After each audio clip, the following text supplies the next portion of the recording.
We are exactly.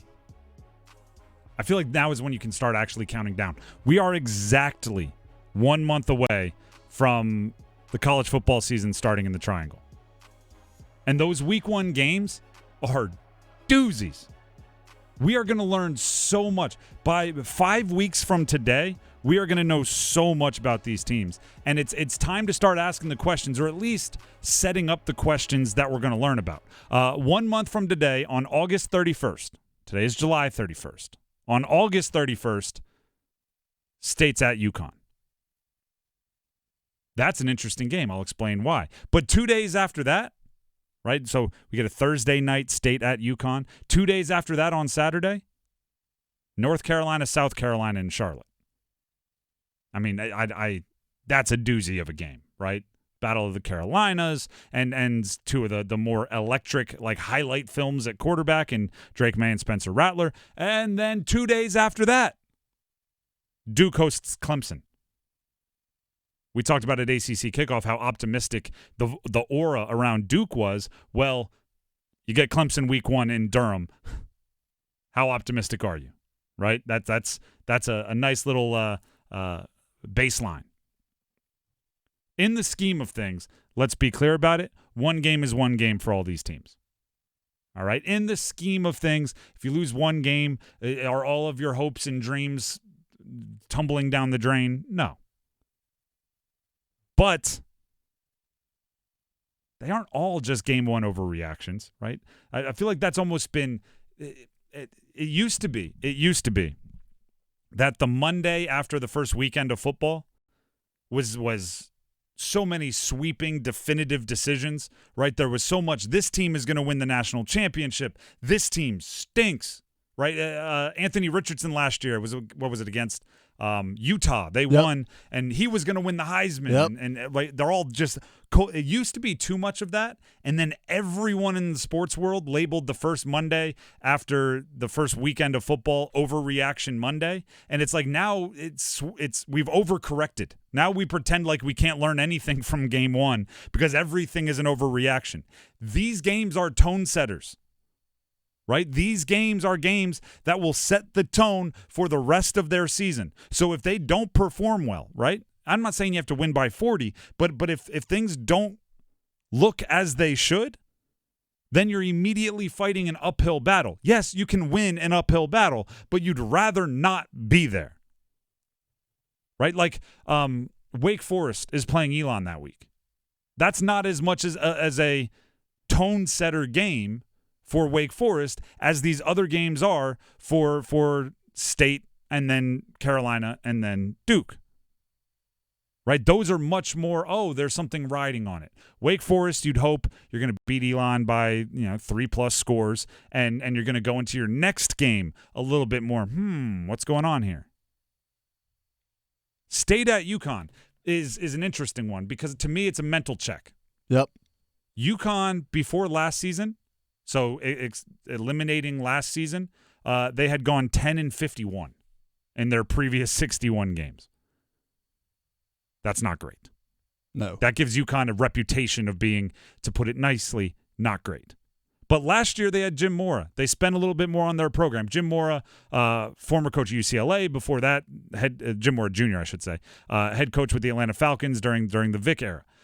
So they brought in a fancy name, invested more in football. Last year they made a bowl game. They were one of the surprises of college football. And by the way, for State, Notre Dame is week 2. So that's the definition of a trap game, right? Everybody's looking towards Notre Dame, overlooking UConn, who is better than you think, right? They're not the 10-51 UConn Huskies from the previous year. They're bowl game UConn Huskies from last year, and Jim Mora is continuing to build on what he got started last year. So State can't overlook them and just start, we got to play UConn before we play Notre Dame. No. You have to play UConn on the road at UConn.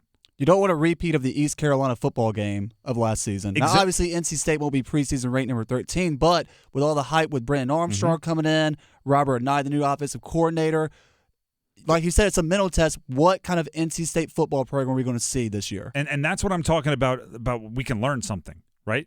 How different are they than last year's squad, right? Because last year's squad, let's be real, they didn't show up to that game as locked in as they should, especially as the preseason hype team, right? No disrespect to ECU. No.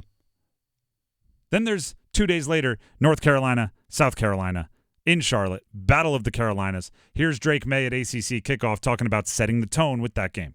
It's huge, especially, the Battle of the Carolinas in itself, but, having an SEC team. We played them here 2 years ago in Charlotte in the bowl game, and they whooped up on us. So trying to get our lick back, and, it's a big one starting off with South Carolina, and it's going to set the tone for the rest of the season. I think it's a big one for us, kind of get our confidence and help kind of show all the work we put out this offseason and kind of put it to test. I was talking around the office here about Drake May at ACC Kickoff. He is obviously one of the best athletes in the country, right? One of the more marketable quarterbacks, future NFL draft pick, and all those sorts of things. The way he talks is like when you need the high school football coach on a hot day with players working hard in a high school stadium somewhere in a movie, and you just need they need to say one sentence and have everybody understand exactly who that coach is. Like, just football guy, work hard. I'm going to run you till you pass out. That's kind of him, right? Yeah. Trying to get our lick back is such a football coach phrase. They whooped up on us a couple years ago, and he wasn't even playing in that game. That was Sam Howell's last game at Carolina. They whooped up on us in the bowl game, and we're trying to get our lick back. I mean, that's fantastic.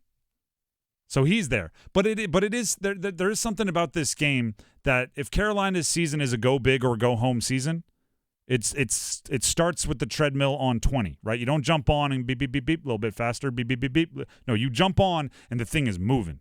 And South Carolina I don't think they're gonna win the SEC. I like Coach I like Shane Beamer down there. I think he's doing a good job. But one thing I know about Spencer Rattler. And this goes back to his days, where he was the golden child of Oklahoma. Yep. He's streaky. Yes. Right? If he gets it going, watch the heck out. Right? Their season last year, I have it right here, finished their season by smoking number 5 Tennessee. Granted, it was the game Hendon Hooker got hurt. Beating number 8 Clemson, again, offense doing everything they needed to do. And then they lost by 1 score to Notre Dame while scoring 35+, right? So they're out there putting up points, or 30+, I guess it was. If you catch Spencer Rattler on like a good Spencer Rattler day, he can sling it, right? He can put up a lot of points in a hurry. And if you're Carolina, you can't let him, right? Set the tone for your season. If it's go big or go home, start going big from the beginning. And then finally, in this kind of triangle super weekend to start things off, we get an off day, and then the next day on Monday, Duke hosts Clemson. And that goes back to what I was saying, right? Duke, you could tell at ACC Kickoff when Elko walked around, when Riley Leonard walked around, it was a little different than it's been. Little bit more optimism. Little bit more, they got something going over there. Right? Little bit more. Like Riley Leonard was wearing kind of goofy socks, right? I feel like in the past, if Duke's quarterback was wearing goofy socks at ACC Kickoff, borderline no one would have noticed. Yeah, could you imagine if Daniel Jones showed up to ACC Kickoff wearing goofy socks? You're kind of scratching your head like, But apparently Riley Leonard has a lot of swagger about him amongst his teammates. From Exactly. What they've said. So every time I turned around, he was at a different interview stand, hiking up the leg of his pants to show off these socks. It's just like, oh, okay. Like Duke football has a personality now. Mike Elko was going around saying, I don't know why everybody doesn't get it. I want to stay here, right? Like there was a little bit of swagger there. Clemson, week 1 at home, it's a heck of a way to test your new optimism, right? It's a heck of a way to test what's going on. That first week, which starts exactly 1 month from today, is going to be really, really fun. And we have a full week to count down, a full month to count down, which is very, very fun for Football at 4 here on The Drive with Tim Donnelly.